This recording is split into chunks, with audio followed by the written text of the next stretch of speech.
బాగా పెరిగిపోయిందిరా. ప్యూన్ దగ్గర నుంచి కమిషనర్ దాకా ప్రతి ఒక్కడూ నమస్కారాల మీద నమస్కారాలే. ఆ ఆఫీస్లో పనుండి బట్టి గాని నీ లైవ్ యాక్షన్ మిస్ అయ్యేవాళ్ళం కాదురా. ఈసారి ఎవరినైనా 4 పీకినప్పుడు మాకు కబురు పెట్టరా, చూడాలి. ఛే, ఎక్కడైనా కొడుకు గొడవ పెట్టుకొస్తే పేరెంట్స్ మందులేస్తారు, మీరేమో మందులేస్తున్నారు. అసలు మీరు పేరెంట్స్ అయినా? నువ్వు అసలు మా కూతురువేనా? ఈ రోజుల్లో వీళ్ళలాంటి వాడు ఇంటికి ఒకటి ఉంటే గానీ పనులు జరగవు. జరగవు. అంటే వీణ్ణకు రౌడీలా తయారు చేస్తారా? ఇది ఇంతటితో ఆగదు కదా. ఆ దెబ్బలుతున్నాడు గమ్మునుంటాడా? రేపు ఇంకొంతమంది రౌడీలు వేసుకొస్తాడు. వేసుకొస్తే వీడు 4 నేసుకుని వెళ్తాడు. చాలకపోతే మేము తలో కర్ర పట్టుకుని జాయిన్ అవుతాం. దేవుడా, వీళ్ళ నువ్వే కాపాడాలి. ఏయ్, నీలాగా ప్రతిదీ మేము దేవుడి మీద భారం వేసేయం. మాకు చేతనైంది మేము చేస్తాం. నానా, ఈ బీసీ నాటిదంతా ఉంటే మనం కూడా పురాణ కాలంకి వెళ్ళిపోతాం. అర్జెంటుగా దీనికి శాలిటీ చూసి బయటికి పంపించండి. ఈ ఫాస్ట్ జనరేషన్లో మనం ముందుకు పోదాం. రే, చిన్నాడువైన ఈ తండ్రి బాధ్యతను మా బాగా గుర్చేసావురా. ఎలాగో దీనికి ఫైనల్ ఎగ్జామినేషన్స్ కూడా అయిపోయినాయి కదా, ఓ మంచి సంబంధం చూసి చేసేస్తే సరి.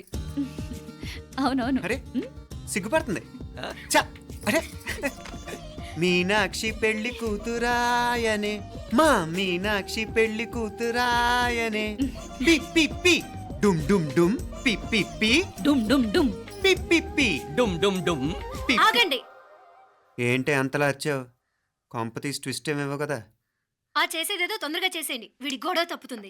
అది గ్రీన్ సిగ్నల్ ఇచ్చేసింది. వెంటనే ఏదైనా మ్యారేజ్ బ్యూరోని కాంటాక్ట్ చేస్తే బెటర్ కదా. ఇలాంటి బ్యూరోల్ని ఇంటర్నెట్ని నమ్ముకోవడం అంత మంచిది కాదు. ఏదైనా మనాళ్ళలోనే దగ్గర సంబంధం చూస్తే మంచిది. ఇలాంటి మంచి చెడ్డలు చూడటానికి మా అక్కయ్య ఉంటే ఎంత బాగుండేది. ఏ పోయిందా? ఏంట్రా మాటలు? లేకపోతే ఏంటి నాన్న, ఈ మధ్య మీ అక్క ఉత్తరం ముక్కన రాసావా? కనీసం ఆవిడ ఎలా ఉందో కనుక్కున్నా? లేదురా, ఆ మధ్యన వాళ్ళ ఊళ్ళో కరువు వచ్చిందన్నట్టుగా గుర్తు. ఆ ముక్క కనీసం తనైనా రాసింది కాదు. అవును కమలా, అక్కయ్య దగ్గర నుంచి ఆకృతం ఎప్పుడొచ్చింది? దానిలో కొత్త అడ్రస్ ఉందేమో చూడు.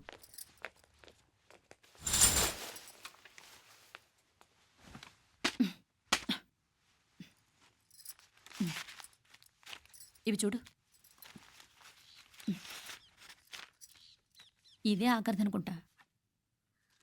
మా ఇది ఓపెన్ కూడా చేసినట్లేదు. ఏంటి ఓపెన్ చేయలేదా? ఇటీ ఈ చేతిరాత మా అక్కయ్యలాగానే ఉందే. లానే ఉంటాం కాదు, మీ అక్క దగ్గర నుంచే. మరీ ఫాస్ట్ జనరేషన్ అయిపోయి సంవత్సరం క్రితం వచ్చిన లెటర్ను ఓపెన్ చేసి తీరుకు కూడా లేకుండా పోయింది. చిరంజీవి ఆనందరావుకి మీ అక్క ఆశీర్వదించరా అనేది, పిల్లలు మీరు క్షేమంగా ఉన్నారని భావిస్తున్నాను. మీ బావ పోయిన దగ్గర నుంచి ఆరోగ్యం అంతంత మాత్రంగానే ఉంది. దానికి తోడు మనిషిని పాము కాటేసినట్టు మన ఊరిని కరువు కాటేసింది. వర్షాలు లేక పొలాలన్నీ బీడివారిపోయాయి. వానలు పడాలని మొక్కని దేవుడు లేడు.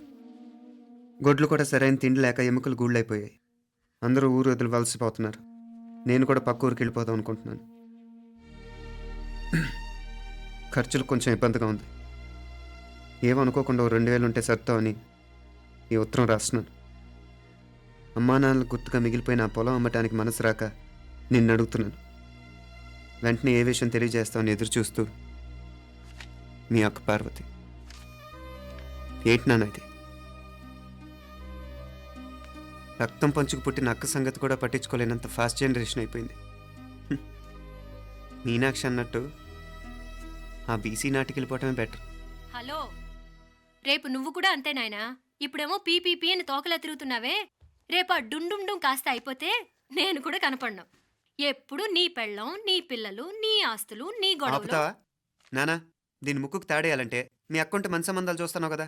ఎక్కడున్నా తను నేను తీసుకొస్తాను. తన్ని తీసుకొస్తావా? తన్ని తీసుకొస్తాను.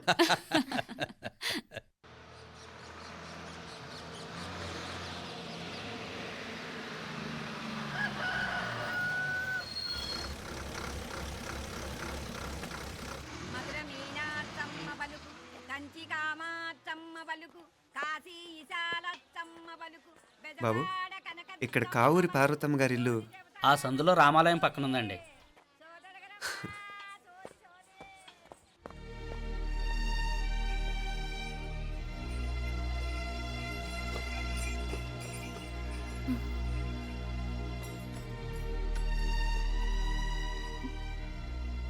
తమ్ముడు?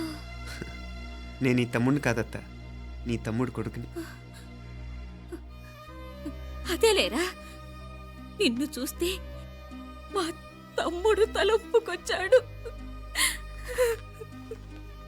ఇక మీదట ఇలా గుర్తొచ్చినప్పుడే తలుచుకోవటం కాదు. ఇక నువ్వు నీ తమ్ముడి దగ్గరే ఉంది కానీ బయలుదేరు. ఏరా గుర్తొచ్చినప్పుడు మాత్రమే తలుచుకునేది నేనా మీ నాన్నరా? బాధే అత్త, నీ తమ్ముడు కూడా చాలా బాధపడుతున్నాడు. ఆ గవర్నమెంట్ ఉద్యోగం సంగతి నీకు తెలీదు. బండి చాకరీ అనుకో. ఇక నీ తమ్ముడు లాంటి సిన్సియర్ ఆఫీసర్ అనుకో, ఇల్లంతా పనులు. దానికి మీ మరదలు కూడా తోడైంది. ఇద్దరు బిజీ బిజీ. చదువులతో మేం బిజీ. మా ఇల్లంతా బిజీ బిజీ. ఇక మా ఊరు సంగతి అయితే మొత్తం గజిబిజీ. ఎవరెంత బిజీ అయినా తోబుట్టుల మధ్యన బిజీ అనే మాట రాకూడదని నేను వచ్చాను. నా మంచి అత్తేవి కదూ, మనసులో ఏం పెట్టుకోకుండా బయలుదేరు.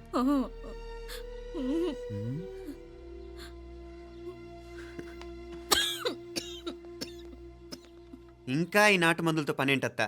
నీ తమ్ముడు నిన్ను పెద్ద ఆసుపత్రిలో చూపించాలని చూస్తుంటేను. ముందు నువ్వు బయలుదేరు. నేనేమైపోతే మీకేంట్లేరా? మీరా బిజీ బిజీ ఊళ్ళోనే హాయిగా ఉండండి.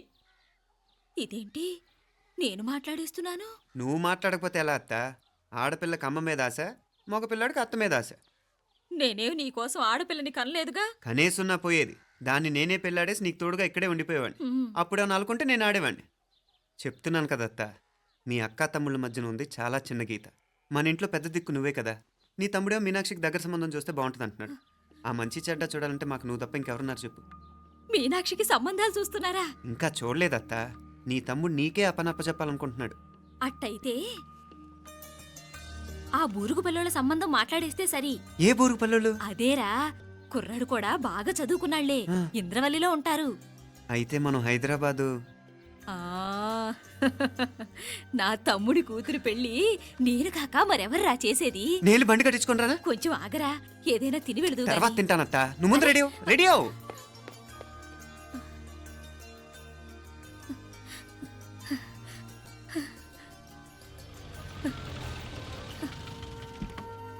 అత్త, ముందు నువ్వు పద. సామాన్ నేను తీసుకొస్తాను కదా. ఇక్కడ సర్దుబాట్లు ఉంటే తర్వాత నాన్న వచ్చేస్తారు. సరేనా? బయలుదేరు. వస్తానమ్మా. అమ్మా సావిత్రమ్మా వస్తానమ్మా. మంచిదమ్మా. రాఘవయ్య గారు వస్తాను. పెళ్లికి మీరంతా తప్పకుండా రావాలి. వస్తాను.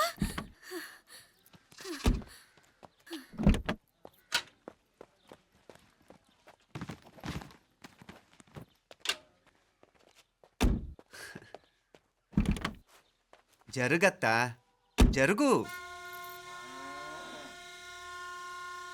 అత్త, అత్త,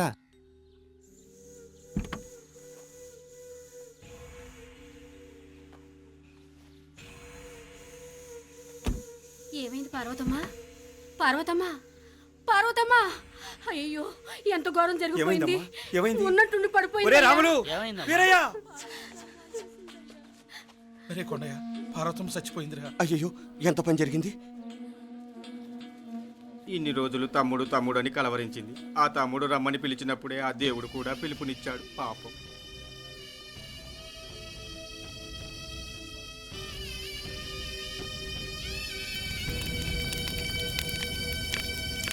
మా నాన్నగారి సంతానంలో నేను తప్ప ఇంకెవ్వరూ మిగల్లేదు. అయిన వాళ్ళందరూ వెళ్ళిపోవటంతో మీరందరూ ఉన్నా కూడా నాకంటూ ఎవ్వరూ లేరనిపిస్తోంది. మీ అక్కయ్య కళ్ళల్లో కూడా ఇదే చూశాను నాన్న. కాకపోతే తను పోయాక నువ్వు ఎవరు లేరని ఫీల్ అవుతున్నావు. మనందరం ఉండి కూడా తన ఒంటరితను అనుభవించింది. పోయేటప్పుడు కన్నీళ్లు కార్చడానికి నానే వాళ్ళు ఎవరు లేకపోవటం చాలా దురదృష్టం నాన్న. పగాడికి కూడా ఈ పరిస్థితి రాకూడదు. తెలుసో తెలియకో నాన్న చాలా తప్పు చేశాడనిపించింది. ఎంత మెకానికల్ లైఫ్లో పడిపోయినా తోబొట్టులు నిర్లక్ష్యం చేసుకొని పోగొట్టుకోవడం మహాపాపం.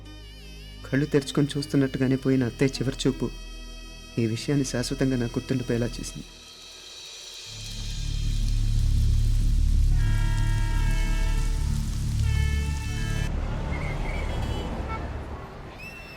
పిచ్చి పిచ్చి వేషాలు లేకుండా, అటు ఇటు దిక్కులు చూడకుండా, ఎక్కాల్సిన ట్రైన్ మిస్ కాకుండా జాగ్రత్తగా ఎక్కండి. ఇక్కడ ట్రైన్ ఎక్కువసేపు ఆగదు.